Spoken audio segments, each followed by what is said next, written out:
نحمدہ و نصلی علی رسولہ الکریم اما بعد۔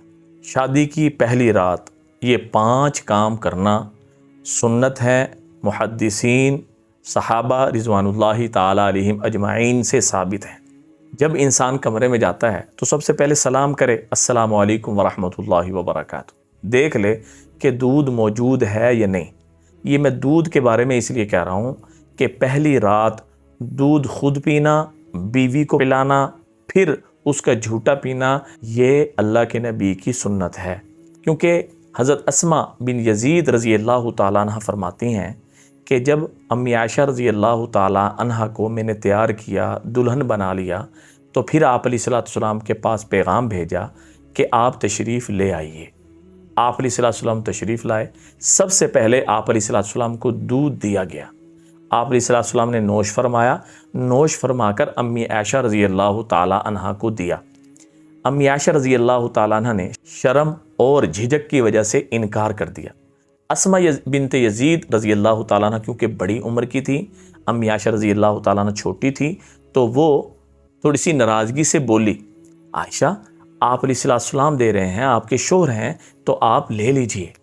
تو امی عائشہ رضی اللہ تعالیٰ عنہ نے دودھ لیا اور اس کو نوش فرمایا، اور پھر اس میں بچا ہوا تھا وہ آپ علیہ السلام کو دیا۔ آپ علیہ السلام نے پھر دوبارہ پیا۔ تو پھر آپ علیہ السلام نے اسماء بن یزید اور دوسری جتنی مستورات تھی، ان جو پردے میں تھی، ان سے بھی پوچھا۔ لیکن بہرحال بات کرنے کا اصل مقصد یہ ہے کہ یہ دودھ کا پینا، بیوی کو دینا، پھر اس میں سے خود شوہر کا پینا، یہ اللہ کے نبی کی سنت ہے۔ یہ کام جو کرے گا، دیکھیں اس سے کیا ہوگا۔ یہ جو آپ علیہ السلام نے ایک جھوٹے پینے کی پریکٹیکل مشق کی ہے، اس سے یہ بات ثابت ہوتی ہے کہ جو میاں بیوی اس طرح کریں گے، یہ سنت زندہ کریں گے، جھوٹا ایک دوسرے کا پئیں گے، اللہ ان کی محبت میں زیادتی فرمائیں گے، اللہ ان کی محبت میں بڑھوتری فرمائیں گے، آپس میں اتفاق نصیب فرمائیں گے، لڑائی جھگڑے سے ان کی زندگی کو محفوظ فرمائیں گے۔ تو لہٰذا جھوٹا استعمال کرنا یہ اللہ کے نبی کی سنت ہے۔ اور دوسری بات، میرے نبی نے فرمایا کہ جب تم بیوی کو گھر لے کر آؤ تو اس کے پیشانی کے بال پکڑ کر یہ دعا لازمی پڑھ لو۔ اب یہ دعا ہمیں لازمی آنی چاہیے۔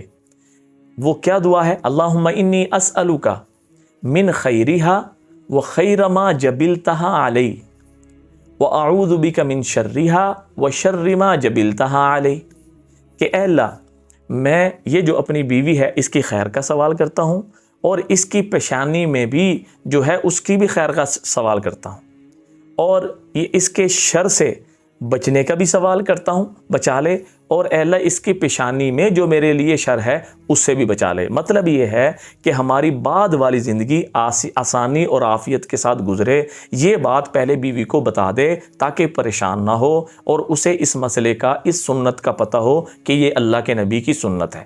اور اگر کسی کو یہ دعا یاد نہ ہو، دعا بعض لوگ ہوتے ہیں کہ عربی زبان پہ نہیں آتی، کیونکہ ان کی ایک طبیعت نہیں ہوتی کہ عربی سے مناسبت نہیں ہے، جس کی وجہ سے عربی کے الفاظ زبان پہ نہیں آ رہے ہوتے، اس وجہ سے وہ پھر اس دعا کا ترجمہ جو میں نے کیا ہے وہ کر لے، وہ پڑھ لے۔ تو انشاءاللہ جب وہ ترجمہ بھی پڑھ لیں گے تو انشاءاللہ تعالی جو اس وقت آپ علیہ السلام کی اس سنت کی حکمت ہے اس کو پورا کرنے والے بن جائیں گے۔ زندگی کی شروعات ہو رہی ہے تو 2 رکعت نماز نفل سے کی جائے۔ یہ 2 رکعت نماز نفل پڑھنا یہ صحابہ رضوان اللہ تعالیٰ علیہ اجمعین سے ثابت ہے۔ دلیل میں یہ حدیث سن لیں کہ حضرت ابو سعد رضی اللہ تعالیٰ عنہ ایک صحابی ہیں، وہ فرماتے ہیں کہ جب میرا نکاح ہوا تو میں نے کچھ صحابہ کے پاس، بلکہ کبائر صحابہ کے پاس، بڑے صحابہ کے پاس پیغام بھیجا کہ آپ تشریف لے آئیں۔ حضرت عبداللہ بن عباس رضی اللہ تعالیٰ عنہ، حضرت ابو ذر غفاری رضی اللہ تعالیٰ عنہ، اور حذیفہ بن یمان رضی اللہ تعالیٰ، یہ تینوں صحابہ آئے۔ تینوں صحابہ آئے، انہوں نے، کیونکہ ابو سعد رضی اللہ تعالیٰ عنہ چھوٹے تھے، یہ عمر کے اعتبار سے، مرتبے کے اعتبار سے بڑے تھے، جس طرح اساتذہ اپنے شاگردوں کو یہ سمجھاتے ہیں، تو انہوں نے استاد بن کر سمجھایا، بیٹا بات یہ ہے کہ جب آپ ہم بستری کا ارادہ کریں اس سے پہلے آپ 2 رکعت نماز نفل لازمی پڑھ لیں، اس سے آپ کی زندگی میں برکت ہوگی اور بعد والی زندگی آسان ہو جائے گی۔ بعد والی زندگی آسانی سے گزرے گی۔ تو لہٰذا 2 رکعت نماز نفل پڑھنا یہ صحابہ رضوان اللہ تعالیٰ علیہم اجمعین سے ثابت ہے۔ اب کھڑے ہوں کیا کہ میاں بیوی اکٹھے کھڑے ہوں گے، یہ ایک دوسرے کے پیچھے اکٹھے کھڑے ہوں گے؟ تو یہ بھی مسئلہ سن لیں کہ جب میاں بیوی شادی کی پہلی رات ہو یا پھر بھی کہیں بھی کوئی بھی موقع ہو، اکٹھے کھڑے نہیں ہو سکتے۔ شوہر آگے کھڑا ہوگا، بیوی پیچھے کھڑے ہو کے نفل پڑھے گی۔ یہ نفلوں کی جماعت نہیں ہوگی کہ بھی دونوں جماعت کروا رہے ہیں، بلکہ دونوں علیحدہ علیحدہ نفل پڑھیں گے۔ نفل پڑھ کے ہاں آپ اپنی دعا بھی مانگ سکتے ہیں، اجتماعی دعا بھی مانگ سکتے ہیں۔ یہ بہت کوشش کر لے، جو یہ تھوڑی سی مشقت کرے گا، اس میں ایسے تو ہوگا جی ہمارا میک اپ خراب ہو رہا ہے یا ہمارا، تو اس کے لیے کوشش بھی کی جا سکتی ہے کہ میک اپ جب کروائیں یا شوہر کے لیے تیار ہوں تو پہلے وضو کر لیں، وضو کو باقی رکھیں۔ تو لہٰذا یہ 2 رکعت نماز نفل پڑھنا صحابہ رضوان اللہ تعالیٰ علیہ اجمعین سے ثابت ہے۔ ہم بستری کرنے سے پہلے اپنی بیوی کو یہ دعا لازمی طور پہ یاد کروا دیں یا اس کا ترجمہ پڑھوا لیں۔ وہ دعا کیا ہے؟ اللہم جنبنا الشیطان وجنب الشیطان ما رزقتنا۔ یہ ہے عربی کی دعا۔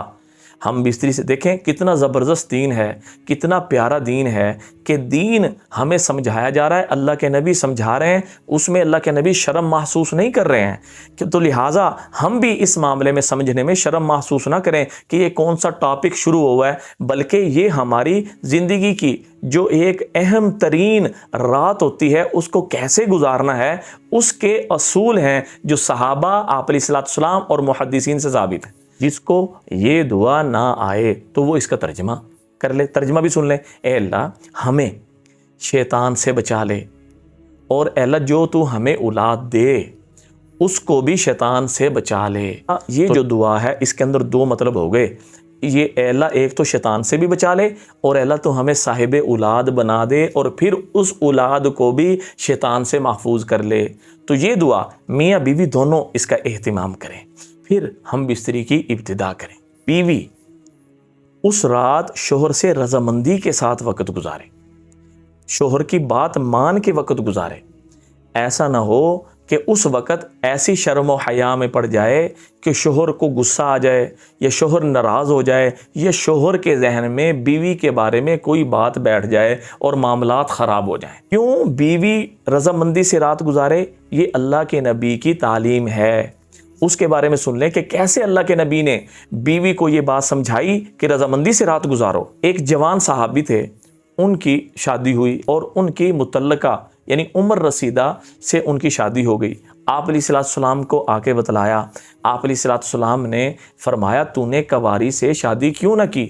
وہ تجھ سے کھیلتی تو اس سے کھیلتا۔ اب یہ جو الفاظ ہیں کہ وہ تجھ سے کھیلتی تو اس سے کھیلتا، ان الفاظ سے یہ بات ظاہر ہے کہ بیوی کو اتنا شرم و حیا میں نہیں پڑنا چاہیے کہ شوہر سے پیار محبت سے ہی انکار کر دے۔ اس طرح وہ اللہ کے نبی کی تعلیم کا انکار کرنے والی بنے گی۔